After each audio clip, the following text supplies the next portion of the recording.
Form అంటే ఏంటి, ఎందుకు ఇంత కష్టపడుతున్నారు అని 317 అలొకేషన్లో భాగంగా మాకు అంటే ఎలాంటి సమయం ఇవ్వకుండా మాకు ఆప్షన్స్ పెట్టుకోవడం జరిగింది. అందులో భాగంగా మాకు సమయం ఇవ్వకపోవడము, మేము ఏ విధమైనటువంటి అసెస్మెంట్ చేసుకోలేకపోవడం వల్ల మమ్మల్ని బలవంతంగా మీరు జూనియర్లు అయినటువంటి ఉపాధ్యాయులు దూర జిల్లాలకు వెళ్ళాలని పంపించడం జరిగింది సార్. మేమందరం కూడా ఎడ్యుకేషన్ డిపార్ట్మెంట్ ఉన్నటువంటి టీచర్స్ము గత 2 సంవత్సరాలు ఉంటే అంటే అన్ని డిపార్ట్మెంట్లో కూడా స్పౌజులు ఉన్నారు.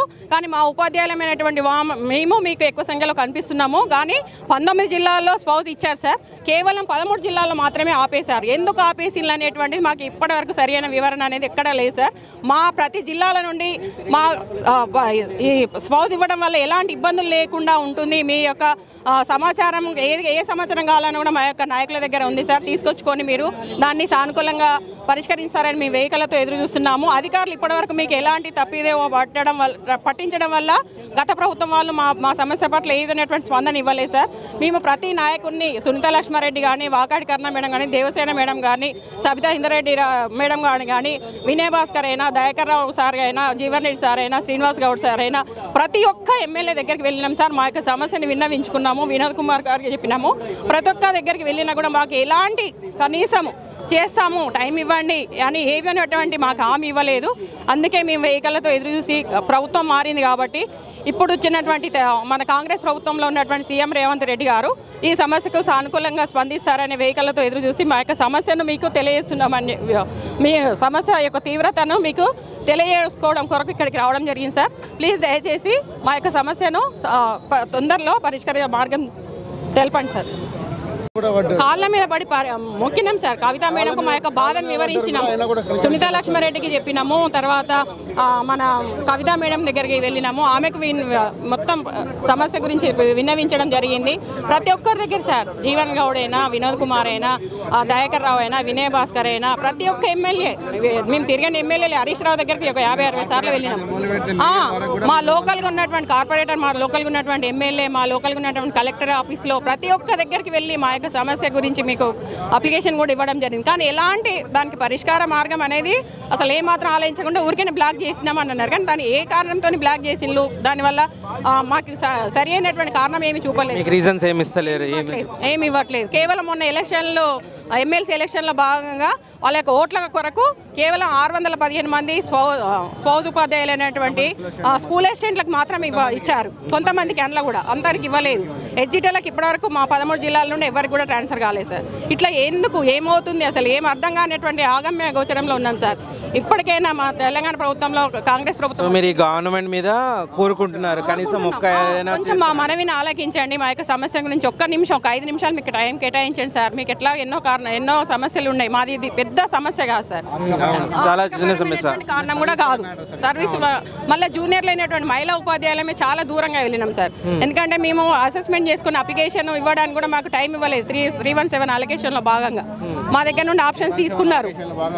అసలు 1655 మెమో ప్రకారం ఫస్ట్ ఉపాధ్యాయ దంపతులకు అలొకేషన్ చేయగానే మిగిలిన పోస్టులను చేయాలి. కానీ ప్రభుత్వం ఏం చేసిందంటే ఫస్ట్ ఉపాధ్యాయ దంపతులకు చేయకుండా మిగిలిన ఉపాధ్యాయులు చేయడం వల్ల ఏమైందంటే 13 ఉపాధ్యాయ దంపతులు అందరూ కూడా వేరు జిల్లాలకు అలర్ట్ కాబట్టారు సార్. మళ్ళీ దానిలో కొంతమంది 19 జిల్లాలలో ఏం చేసిందంటే స్పౌజ్ బదిలీ చేపట్టిండ్రు. 13 జిల్లాలలో స్పౌజ్ బదిలీ నిలిపివేసింది సార్. 13 జిల్లాల్లో కూడా దాదాపు సరిపోయే ఖాళీలు ఉన్నాయి సార్. గత ప్రభుత్వము మొన్న కూడా సుమారు 6,000 నుంచి 7,000 మంది వీఆర్ఏలను వాళ్ళను సూపర్ న్యూమరీ పోస్ట్ క్రియేట్ చేసి వాళ్ళకి పోస్టింగ్ చేయడం జరిగింది సార్. మాది సంఖ్య కొద్దిగా ఎక్కువ ఉండొచ్చు, కానీ ఈ సంఖ్య కొద్దిగా మందికి ఒక 100-200 సూపర్ న్యూమరీ పోస్టులు క్రియేట్ చేస్తే ప్రభుత్వం మీద పడేటువంటి ఆర్థిక భారం పెద్దది ఏం కాదు సార్. ఇది వాస్తవంగా ఆర్థికపరమైన సమస్య కూడా కాదు సార్. ఈ 13 జిల్లాలలో రాబోయే మార్చి 2024 నుంచి రిటైర్మెంట్లు చాలా ఉంటాయి సార్. చాలామంది సీనియర్ ఉపాధ్యాయులందరూ కూడా ఈ 13 జిల్లాలకు ఎక్కువ ఉన్నారు. వాళ్ళు రాబోయే 2024 మార్చి నుంచి రిటైర్మెంట్ అవుతాయి కాబట్టి ఏమన్నా సూపర్ న్యూమరీ పోస్టులు క్రియేట్ చేసినా కూడా ఆ ఉపాధ్యాయుల తర్వాత రిటైర్మెంట్ అయిన వాళ్ళు అడ్జస్ట్ చేస్తారు సార్. ఈ గత ప్రభుత్వము మేము ఎన్నోసార్లు మేము డైరెక్ట్ రిమిటెడ్ చేసాము. ముఖ్యమంత్రులకి, మన మంత్రులకు, ఎమ్మెల్యేలకు, చాలామంది ఈవెన్ నగర స్థాయి కార్పొరేటర్ మొదలు పెడితే మంత్రి వరకు, ఎడ్యుకేషన్ మినిస్టర్ వరకు మేము ఎన్నో సందర్భాలు కొన్ని 100 సార్లు రిప్రజెంట్ చేయడం జరిగింది సార్. కానీ ప్రభుత్వం మా మీద కనికరం చూపెట్టలేదు సార్. ఈ కొత్త ప్రభుత్వం వచ్చింది అని మాకు ఆశ ఉన్నది సార్. ఈ కొత్త ప్రభుత్వంలోనైనా ఈ 13 జిల్లాల ఉపాధ్యాయ బదిలీలు చేపట్టి మమ్మల్ని అందరినీ కూడా ఆందోళన ఆనందం కలిగిస్తే మేము కోరుకుంటూ రేవంత్ రెడ్డి గారి మీద మేము చాలా నమ్మకం పెట్టుకున్నాం సార్. జీవో ఇచ్చారు సార్. సార్ ఇది స్పౌజ్ చేసిన తర్వాత మిగతా వాళ్ళని చేయమని ఇచ్చారు. ఆ జీవోని పక్కకు పెట్టేసి 13 జిల్లాలలో జూనియర్లను తీశారు సార్. యాక్చువల్ నేటివిటీ తీసుకోవాలి సార్, నేటివిటీ తీసుకొని చేయాలి. తీయక సీనియర్ తీసుకున్నారు. సీనియర్ తీసుకున్న ఈ 13 జిల్లాలో అంతా సీనియర్లు ఉన్నారు, స్పౌజ్లు అంతా జూనియర్స్ అంతా వేరే జిల్లాలకు వెళ్ళిపోయారు సార్. జూనియర్లు కాబట్టి వాళ్ళు దూర ప్రాంతాలకు వెళ్ళడం జరిగింది సార్. ఆ తర్వాత జెన్ టీచర్లు ఏమో కొంచెం మాకంటే సీనియర్లు ఉంటారు కాబట్టి వాళ్ళు ఏమో కొంచెం దగ్గరలో ప్రాంతాలు ఉండడం జరిగింది సార్. దానివల్ల జిల్లాలో చాలా వేకెన్సీస్ ఉన్నాయి సార్. ఇంకా అవుతాయి కూడా. ఇప్పుడు ఈ మార్చి నుండి వేకెన్సీ స్టార్ట్ అవుతాయి సార్, రిటైర్మెంట్ స్టార్ట్ అవుతాయి. అందులో కూడా అలోకేట్ చేయొచ్చు సార్ వీళ్ళందరినీ కూడా. కానీ గవర్నమెంట్ ఇప్పుడు ఏం చేస్తారు, కొత్త గవర్నమెంట్ వచ్చింది కాబట్టి మాకు చేస్తారని ఆశ ఉంది సార్. కాబట్టి ఇప్పుడు గవర్నమెంట్కి విన్నవించుకుందామని వచ్చాం సార్, అంతే. ఇది 13 డిస్ట్రిక్ట్స్ ఆగిపోయిన డిస్ట్రిక్ట్. దీంట్లో ఇవి వేకెన్సీస్ సార్. ఇవి మా స్పౌజ్ అప్లికెంట్స్. ఎక్కడా కూడా చూడండి, మా స్పౌజ్ అప్లికెంట్స్ ఉన్నది 1655 మంది. Clear vacancies 6286. ఇంకా క్లియర్గా డీటెయిల్డ్ ఇన్ఫర్మేషన్ కావాలి అంటే మా స్టేట్ స్పౌజ్ ఫోరం సభ్యుల దగ్గర మీకు ఫుల్ డేటా దొరుకుతుంది సార్. ఇది ప్రభుత్వానికి చాలా చిన్న సమస్య కానీ సార్ మాకు తెల్లవారితే ఇది ఒక జీవన మరణ సమస్య అయిపోయింది మాకు. ఇది మాకు మా కుటుంబాలకి.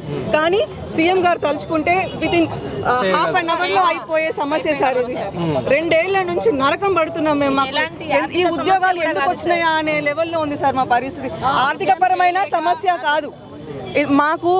ఉపాధ్యాయులు ఉద్యోగం చేయాలా లేదంటే వదిలిపెట్టి ఇంట్లో కూర్చోవాలా అంటే ఆర్థిక భారంతో కుటుంబం గడవలేని పరిస్థితి. ఇద్దరం ఉద్యోగాలు చేస్తే తప్ప మేము గడిచే పరిస్థితి లేదు సార్. తప్పకుండా మేము ఉద్యోగాలు చేయాల్సిందే. మాకు ఇది చాలా చిన్న సమస్య సార్ ప్రభుత్వానికి. కానీ మాకు ఇది జీవన మరణ సమస్య. ఆర్థిక భారం కూడా ఏమి పడదు. వేకెన్సీస్ లేవా అంటే వేకెన్సీస్ ఉన్నాయి. హరీష్ రావు సార్ కూడా మేము 50-60 సార్లు కలిసాం సార్. మా యొక్క సమస్యను అయినా పట్టించుకోలేదు. ప్రతి ఒక్క ఎమ్మెల్యే దగ్గరికి వెళ్ళాం. ఈసారైనా మీది కనీసం ఒక్కసారైనా ఒక్క సెకండ్ అయినా మా కోసం ఆలోచిస్తే బాగుంటుంది. ఒక్క సెకండ్ మా కోసం ఆలోచించినా మా సమస్య సాల్వ్ అవుతుంది. ఒకటి 2 సబ్జెక్టులు ఉన్న సమస్యను తీసుకొని మొత్తం అన్ని ఆపడం అనేది కరెక్ట్ కాదు. ఏదైతే మనకు ఉందో ఒక జిల్లా రెగ్యులర్ చేసిర్రు. ఇది పెద్ద సమస్య. ఆల్రెడీ ఉన్న పోస్టులు ఇవి ఉన్న పోస్టులను అడ్జస్ట్మెంట్ చేయడమే. యాక్చువల్లీ ఇక్కడ ఎందుకు జరిగిందంటే 317 అలొకేషన్ కంటే ముందు 13 జిల్లాలను విభజించడం జరిగింది. అది అసంబద్ధంగా జరిగింది. మా కరీంనగర్ జిల్లా అనేది 7 జిల్లాలుగా విడిపోవడం జరిగింది. ఇప్పుడు భద్రాద్రి ఇప్పుడు మంత్రి ఏరియాలో ఉన్నటువంటి భద్రాద్రి జోన్లో పడడం వల్ల వాళ్ళు దాదాపు పీజీహెచ్ఎం ప్రమోషన్గా ఏదైనా తీసుకుంటే 250-300 కిలోమీటర్లు పోవాల్సి వస్తుంది. వాళ్ళ జీవితం లోపల మళ్ళీ మంత్రి ముఖాన్ని చూడగలుగుతారా, కరీంనగర్ ముఖాన్ని చూడగలుగుతారా?